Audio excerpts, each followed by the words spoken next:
also known as the Veterans Center, Veterans Memorial Rec Center at 251 City Parkway.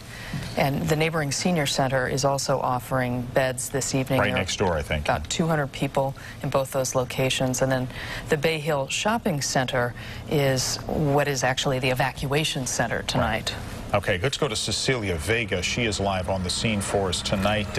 Cecilia, what can you add here? Well, Dan and Carolyn, as you just mentioned, we're here at the Bay Hill Center. This is the primary evacuation center where all of the evacuees are being asked to come to sign up with the San Mateo County Sheriff's Department to give their name so that they can keep tabs on who's been evacuated. I want to show you what's going on here right now. There's a lot of food, there's a lot of blankets, there's a lot of clothing that's being delivered by the Red Cross. Many of the people that you're looking at right now are evacuees. Many people have come here to help them. These buses that you can see behind us is where the Red Cross is having people, they take them inside the buses, they ask them the questions, they're trying to get tabs on what help, what assistance they can offer people. There are a number of people out here, dozens and dozens. At its peak, there were probably 100 of people looking for assistance. I want to introduce you right now to Mr. Dana Coffin, who has been out here all evening, who is looking for his father. He is a San Bruno resident as well, and you were evacuated. Your father was evacuated, and now you can't find him. Tell us what's going on. Well, I'm trying to find my father, Alto Coffin, who lived on Concord Way, and I don't know where they evacuated him to. I know that he wasn't in the house. Police searched the house, and I'd like to know where he is, and if anyone knows where he was taken to, I'm sure they can contact you. Tell us where your father lives and how close to the fire line, your understanding, is his home. Right across the street. How concerned are you about his whereabouts this evening? I'm very concerned. Very concerned. How old is your father? He's 88. So if you have any information on Mr. Coffin's father, please come here to the Bay Hill Center, Shopping Center in San Bruno. Again, this is the primary evacuation center. The Red Cross is here providing assistance, providing food. From this location, people are boarding the buses and they are being taken to a number of different rec centers, evacuation centers, shelters for the evening. Some of those include the San Bruno Rec Center, which is nearby. There's a church, St. Robert's, across the street from the San Bruno Rec Center where people are being taken. You can see the scene out here. A number of stores, a number of vendors have come through. They're trying to provide assistance.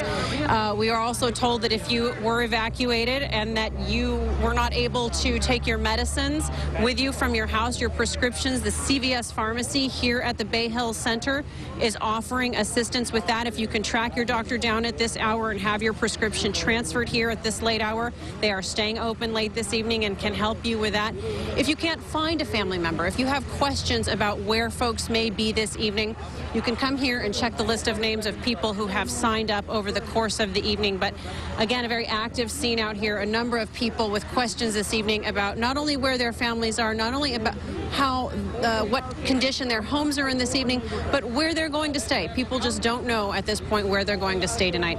Live in San Bruno, Cecilia Vega, ABC 7 News. Okay, Cecilia, thank you so much. I'm going to pass along another number. Cecilia, what was that gentleman's name you just interviewed? The father that's missing, do you recall? Dana Coffin is who you can, and you can come here to the Bay Hill Center. He is here. He says he will be here for hours, and the Sheriff's Department and the Red Cross both know about his situation. He's looking to find his father. Come here if you know where his father is, and we will put you in touch with him. Okay, he's 88 years old, Cecilia. We're going to go ahead and give our newsroom number for this gentleman, 415-954-7926. If you know where this gentleman is, or if you've heard from him or could help find this father, this man's father, please call that newsroom number, 415-954-7926. Thank you. Mr. Coffin, who lives on Concord Way, and perhaps someone did assist him and take him to a different location. He doesn't have a cell phone to get in touch with his son. We hope that he's safe, and if you have information, please do give us a call.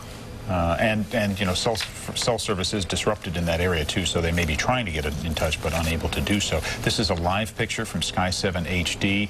Dan Ashley, Carolyn Johnson with you, continuing coverage of this conflagration tragedy in San Bruno that sparked at 6:15 with an enormous explosion at this neighborhood at Glenview and Earl in San Bruno, and the fire has resulted in at least 53 homes now burned.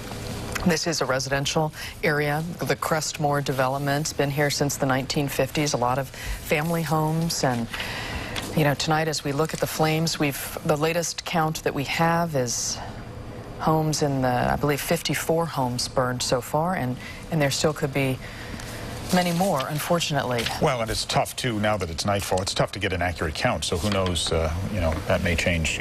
And we know of at least 28 injuries, a number of them critical, 1 fatality. A number of burn patients have been transferred to area centers, some with critical injuries.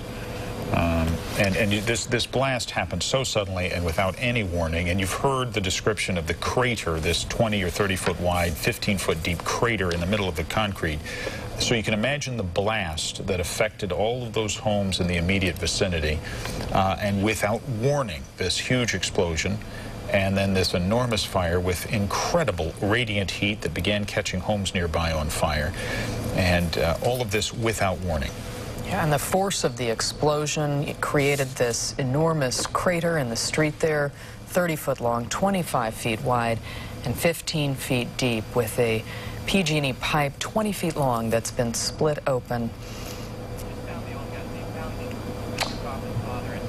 Good news. They've just found Mr. Kaufman's father at Kaiser Kaufman. He is safe, and that's good news. So happy ending to that story. At Kaiser Hospital, we understand he's been taken. That's great. And we've been talking to PG&E tonight about this situation of trying to get the gas turned off in this area, and we've heard it's challenging. Right now, Jim is on the line.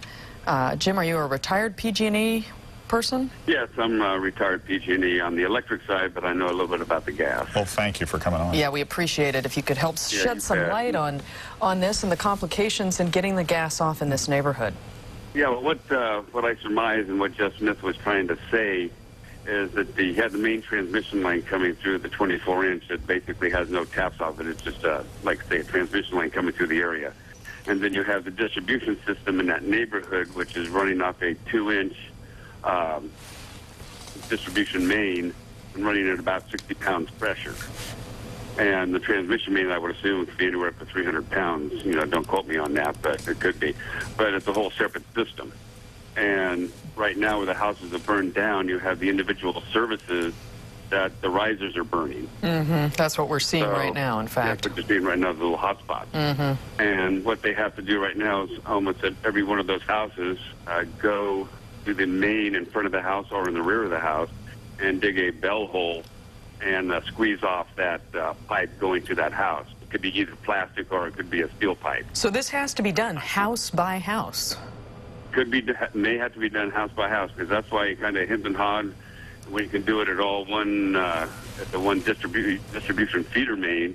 But if you close those, they could feed thousands of homes. But if you close those valves, they could take a lot of time for the gas to run through those too.